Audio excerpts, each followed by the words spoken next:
오늘 새벽에 볼 말씀은 잠언 13장 1절에서 3절까지 말씀, 우리 한 목소리로 읽겠습니다. 지혜로운 아들은 아비의 훈계를 들으나 거만한 자는 꾸지람을 즐겨 듣지 아니하느니라. 사람은 입의 열매로 인하여 복록을 누리거니와 마음이 괴사한 자는 강포를 당하느니라. 입을 지키는 자는 자기의 생명을 보존하나 입술을 크게 벌리는 자에게는 멸망이 오느니라. 아멘. 할렐루야. 오늘 말씀 가운데 귀한 은혜가 저와 여러분에게 있기를 소망합니다. 이번 부활 주간을 보내면서 나름대로 이제 기도하던 것들 중에 하나가 이제 사랑의 헌금을 개척교회에 보내는 거예요. 사랑의 헌금을 놓고 기도를 하는데 이제 보낼 개척교회를 생각하고 있었거든요. 그래서 거기 한번 물어봤습니다. 이제 한 달 월세가 어떻게 되냐? 이제 새롭게 개척했는데 그랬더니 50만 원이래요. 그러냐고 알겠다고 이제 그러고 이제 말았는데 이번에 사랑연금을 걷었잖아요. 근데 걷었는데 정확히 50만 원이 들어온 거예요.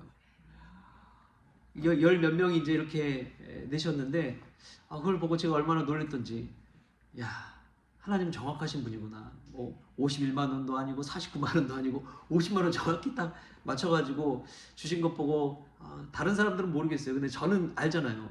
물어봐서. 근데 딱 그 재정 보고를 딱 봤는데, 야, 정말 하나님은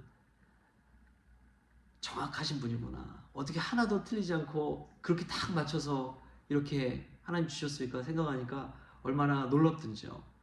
하나님은 살아계신 분인 줄 믿습니다. 하나님께서 일하시면 우리의 삶 가운데서도 놀라운 은혜가 임할 줄 믿습니다. 누가 그래요? 아니, 제 코가 석자인데 누굴 돕냐고. 그런데 하나님이 베푸는 자가 또 복되다고 하신 줄 믿습니다. 주는 자가 복되도다 라는 말씀 생각하면서 줄 때 더 채워주시는 하나님의 은혜 기대하면서 우리가 이 부활의 소망으로 살아나는 복된 이 날이 될 수 있기를 주님의 이름으로 축복합니다. 오늘 잠언 13장 말씀 보면은 이제 세 가지를 이야기하는데 1절에서는 이런 말씀을 합니다. 지혜로운 아들은 아비의 훈계를 들으나 거만한 자는 꾸지람을 즐겨 듣지 아니하느니라. 지혜로운 아들이 어떤 사람이냐? 아버지 훈계를 잘 듣는 아들, 그 사람이 이제 지혜로운 아들, 지혜로운 사람이라고 하죠. 솔로몬이 이제 왕이 오르면서 기브온 산당에서 1000번제를 드리잖아요. 그리고 하나님 앞에 구한 것은 부도 아니고 장수도 아니고 무엇을 구했죠? 지혜를 구했습니다. 지혜, 이제 듣는 마음이죠. 듣는 마음이 얼마나 중요한지를 우리에게 알려주고 있습니다. 정말 필요한데, 삶을 살아가는데 필요한 게 사실은 부 아닙니까? 재물 아닙니까?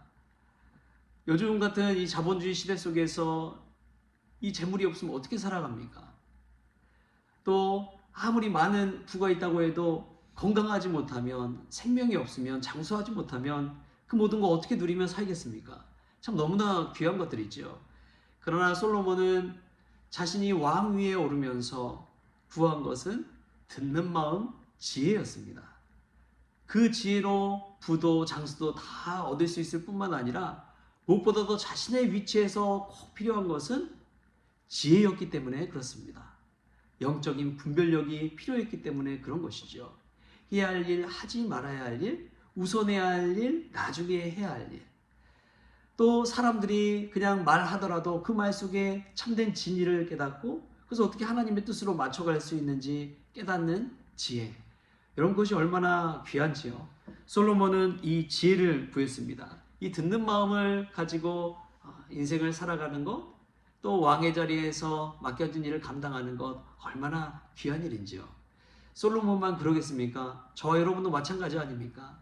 하루에 매일의 수천 가지 선택의 기로에 서서 지혜로운 마음을 가지고 우리가 분별해서 살아갈 수가 있다면 우리의 인생은 복된 인생이 될 줄 믿습니다. 하나님 기뻐하시는 것을 행하고 또 내 마음대로 내 욕심대로 살아가는 것이 아니라 주님이 원하시는 대로 살아가는 것, 얼마나 놀라운 일인지요. 그런데 이 방식이 참대로는 사람을 힘들게 할 때가 있죠. 아버지의 훈계, 책망은 사실은 아들들이라면 듣기 싫은 말씀일지 모르겠어요. 아무리 좋은 말씀, 지혜로운 말씀이라 하더라도 방식이 그릇되고 방식이 아프고 훈계 책망이라면 그게 한두 번이면 모르겠는데 계속된다면 여러분 얼마나 듣기 힘들겠습니까? 어제 이제 우리 아들 중에 이제 둘째 아들이 좀 이 막내를 괴롭히는 일이 있었어요. 그래서 이제 혼을 내야 되는데 이제 제가 이제 그 일을 담당하는데 잠깐 따로 방을 불러서 이야기했습니다. 그리고 물어봤어요. 무엇을 잘못했는지. 막 혼내기 전에 너 이렇게 잘못했지 막 이렇게 혼내기 전에 무엇을 잘못했는지 물어봤어요. 그랬더니 가만히 생각하더니 대답을 하더라고요. 이렇게 해서 아빠 내가 잘못했어요. 그래?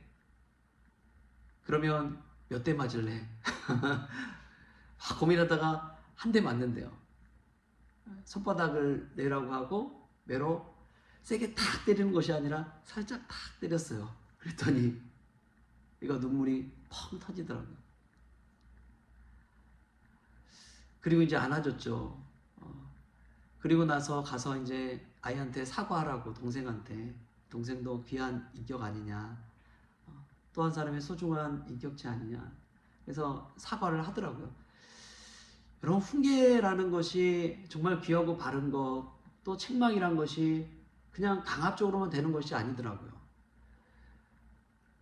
말 한마디, 지혜 말 한마디를 하더라도 어떻게 하느냐가 정말 소중하더라고요. 그리고 그 사람에 대해서 뭐 때리든지 어떤 방식이든지 참 중요한 것이 사랑의 마음을 가지고 대하는 것. 어떤 마음을 가지고 내 분노를 가지고 내 화난 감정을 가지고 그 사람에게 하기보다 사랑의 마음을 가지고 훈계를 하는지 책망을 하는지 지혜 말을 하는지 뭐 잔소리를 하는지 이 마음이 참 중요하더라고요. 우리가 하나님의 말씀 사랑의 말씀으로 사랑의 마음으로 받을 수 있기를 축복합니다. 우리 너무나 사랑하셔서 하신 말씀이라 생각하고 때로는 가슴 아프지만 뜨끔하지만 그렇지만 그 말씀을 통해서 우리를 살리고자 하시는 주님의 메시지를 들을 수 있기를 바랍니다. 또 보면은 오늘 2절에 이런 말씀이 나와요. 2절 말씀 또 같이 한번 읽어볼까요? 시작. 사람은 입의 열매로 인하여 복록을 누리거니와 마음이 괴사한 자는 강포를 당하느니라. 아멘.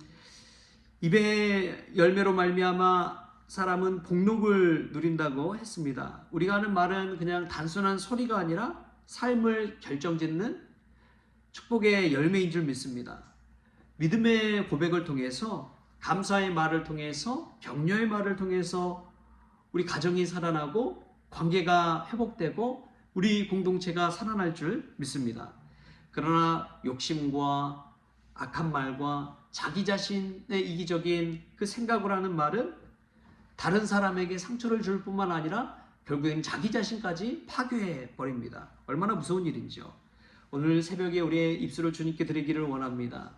그래서 축복의 말을, 축복의 메시지를 하는 저와 여러분 될 수 있기를 축복합니다. 어제도 요양원에 계신 99세 이 권사님 면회를 갔는데 이 권사님이 참 여러분들에게 사랑을 받거든요. 초등학교 교사를 했는데 제자들도 막 70, 80된 제자들이 찾아와서 이 면회를 하고 인사를 드려요. 왜 그렇게 이 권사님이 사랑을 받으실까? 어제 만나보니까 또 늘 하시는 게 감사합니다. 감사합니다. 그 말을 되게 많이 하시더라고요. 제일 많이 하는 말 중에 이 감사합니다라는 말이 있었습니다.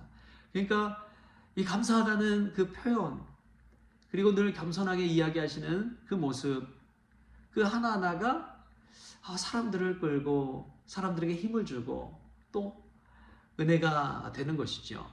여러분 우리가 이런 겸손의 말들, 감사의 말들, 축복의 말을 자꾸 했으면 좋겠습니다. 아주 작은 것이라도 감사를 표현하면요 그 감사가 더 큰 은혜로 우리에게 다가올 줄 믿습니다. 하나님 앞에 나와서 여러분 기도 제목 드릴 때 자신의 기도 제목들을 한번 생각해 보십시오. 불평불만이 많은지, 요구하는 소원의 제목들이 많은지, 감사의 말이 많은지 우리가 한번 생각해보고 하나님 앞에 늘 감사하고 찬양하고 영광 돌리는 또 믿음의 고백을 하나님 앞에 내어놓는 그러한 저와 여러분 될 수 있기를 축복합니다. 또 세 번째로 보면은 3절에 이런 말씀이 나와요. 입을 지키는 자는 자기의 생명을 보존하나 입술을 크게 벌리는 자에게는 멸망이 오느니라. 아멘. 여러분, 말은 칼보다 날카롭습니다. 한마디의 말이 관계를 무너뜨리기도 하고 또한 한마디의 말이 생명을 살리기도 하는 것이죠. 그렇게 성도는 우리 입술에 늘 파수꾼을 세워야 됩니다. 우리의 감정대로 또 화가 났다고 분노한다고 막 말을 내뱉는 것이 아니라 입술에 파수꾼을 딱 세워서 해야 할 말, 하지 말아야 할 말, 또 상대방이 이 말을 들었을 때 어떤 기분이 들까를 생각할 줄 알아야 됩니다. 내 자랑하고 싶을 때가 얼마나 많아요. 내가 인생이 잘 풀릴 때 남들 앞에서 나 자신을 높이고 싶은 마음이 얼마나 큰지 모릅니다. 그런데 상대방이 좀 형편이 어렵고 살아가기가 힘든 상황 가운데 놓여 있는데 그런 말을 들으면 얼마나 감정이 더 힘들겠습니까? 상대방을 생각하면서 이 말을 할 줄 알아야 된다는 것이죠. 저는 입술을 지키는 자 중에 성경 속에서 다윗만한 자가 없다고 생각합니다. 다윗이 정말 힘든 상황 가운데서도 사울을 해하지 않았잖아요. 그리고 다윗의 시편의 기도들을 보면은 얼마나 놀라운지요.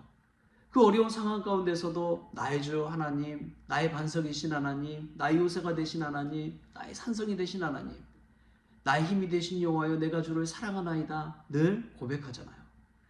나는 항상 소망을 품고 주를 더욱 찬송하리이다 고백하잖아요. 그 힘든 상황 가운데 자신의 마음과는 다르게 하나님 앞에 찬송을 올려드리고 하나님께 기도하고 하나님께 감사하고 많은 사람들이 자신을 누르고 해하려고 할지라도 오직 하나님 바라보면서 기도하는 그런 다윗의 모습을 보십시오. 그 입술을 하나님 앞에 지킨 거예요. 여러분, 우리도 그럴 때가 한두 번이 아니죠. 그냥 마음의 감정대로 쏟아놓고 싶을 때가 얼마나 많은지요. 그러나 우리가 우리 입술을 잘 지킬 수 있는 지혜로운 자가 될 수 있기를 바랍니다. 우리 입술을 잘 지킬 때 하나님께서 영광 받으시고 하나님께서 더 큰 은혜로 채워주실 줄 믿습니다. 오늘 말씀 세 가지를 기억하면 좋겠습니다. 우리가 아버지의 훈계를 잘 듣는 지혜로운 아들들, 지혜로운 딸들이 될 수 있길 바랍니다. 입술은 복의 도구입니다. 감사와 또 축복의 언어를 통해서 가정을 세우고 또 교회를 세워갈 수 있기를 바랍니다. 그리고 새벽마다 하나님께 우리 입술을 지켜주시라고 기도하십시다. 우리 입술에 파수꾼을 세워줄 때에 하나님께서 이끄시는 그 놀라운 은혜를 맛보게 될 줄 믿습니다. 기도하시겠습니다. 좋으신 하나님 감사합니다. 오늘 또 듣기를 원합니다. 귀를 열고 하나님의 말씀 듣고 지혜로운 자들 다 되어지게 하여 주옵소서. 입술을 열 때마다 감사와 축복의 언어 행하게 하시고 무엇보다도 우리 스스로 제어되지 않을 때도 있지만 우리 입술에 파수꾼을 세워 주옵소서. 그리하여 나의 자기 자랑이 아니라 하나님께 영광 돌리는 인생 되어지게 하여 주옵소서. 모든 것 감사하며 예수님의 이름으로 기도하옵나이다. 아멘. 우리 주님이 가르치는 기도로 오늘 새벽 기도를 마치겠습니다. 하늘에 계신 우리 아버지여, 이름이 거룩히 여김을 받으시오며 나라가 임하시오며 뜻이 하늘에서 이루어진 것 같이 땅에서 이루어지이다. 오늘 우리에게 일용할 양식을 주시옵고 우리가 우리에게 죄진 자를 사하여 준 것 같이 우리 죄를 사하여 주시옵고 우리를 시험에 들게 하지 마시옵고 다만 악에서 구하시옵소서. 나라와 권세와 영광이 아버지께 영원히 있사옵나이다. 아멘.